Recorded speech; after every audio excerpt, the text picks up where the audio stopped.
Hey everyone, we're looking at sedimentary and metamorphic rocks and how we can further classify those into smaller subcategories. Yeah, sedimentary rocks subcategories are based on, well, what puts them together. Where sedimentary rocks are saying, hey, anything that comes together and is compacted and cemented is a sedimentary rock. What is actually putting them together makes them the type of sedimentary rock they are. So again, just like with igneous rock, we can classify size of particles from clay all the way up to pebble and cobblestone sizes, and you get things like shales or mudstones that have very, very fine grains versus the conglomerates that have very, very large grains like you're seeing right here. Another feature that's in sedimentary rocks is the idea of fossils. That is an impression or evidence of some living creature, whether it was a plant or animal, footprint, shells, all those being left behind in a rock like that are examples that there was living things that were kind of pieced together. Yeah, here you can definitely see the shells, so there was something alive and then got made into this rock. So the first type of sedimentary rock we can talk about is the clastic, and that's really what we said in the beginning, that all these pieces have been broken together and formed through lithification. A big word for little idea, just basically the things are cemented together. This has a little bit bigger pieces than this guy here, but they're both made of pieces. In some cases they call them non-clastic rocks when you can't actually see the pieces, but it's all basically the same idea. Okay, the second type would be a chemical sedimentary rock. These are more rocks that are formed out of solutions where you have minerals dissolved in the water evaporates away and you're left with things like this. Yeah, your softer minerals tend to be formed this way, like halite or gypsum.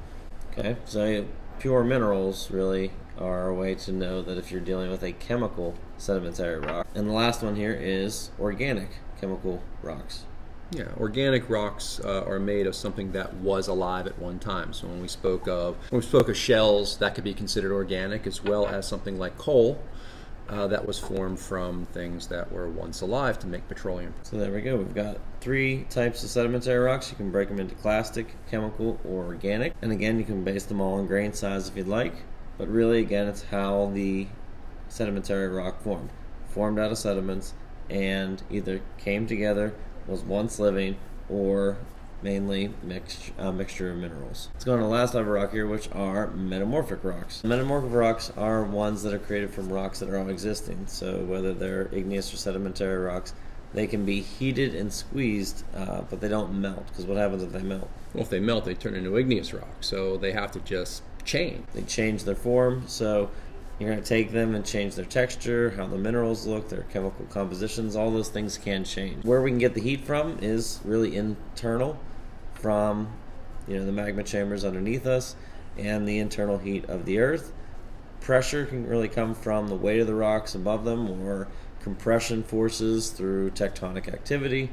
And when you get something that heavy on top of you, what will happen is it will press so hard, change the arrangement of the molecular structure of the thing, and will often cause something called banding or layering, where you can actually see little layers in the structure of the rocks.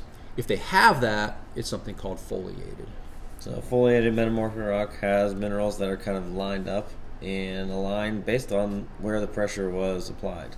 And sometimes it's hard to see, but you can definitely see it when it's not this way, and that's called non-foliated. So non-foliated really just has large crystals in it. There's not all this banding that you talked about before. In metamorphic rocks, in non-foliated rocks, we don't really see those lines and bands anymore. So you can get a chain of rocks that occur. There are common metamorphic chains. One of the most common metamorphic chains is you start with shale, which is a sedimentary rock.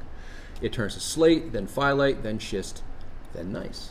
So if you heat and squeeze each of those rocks, they will metamorphosize, change their form from one to the other. So slate is a harder version of shale, and then if you heat slate, it starts to crystallize a little bit more into a phyllite. Heat that phyllite, you get your schist. Heat the schist, you get gneiss rock. Very nice. And sandstone does the same thing all the way to quartzite. Limestone does the same thing to marble. Metamorphic rocks, again, come from existing rocks already. They can be foliated or non-foliated. This guy, what would you call it? I would call it foliated because I can see layers upon layers. So now we know how to further classify sedimentary and metamorphic rocks. Good luck on your project.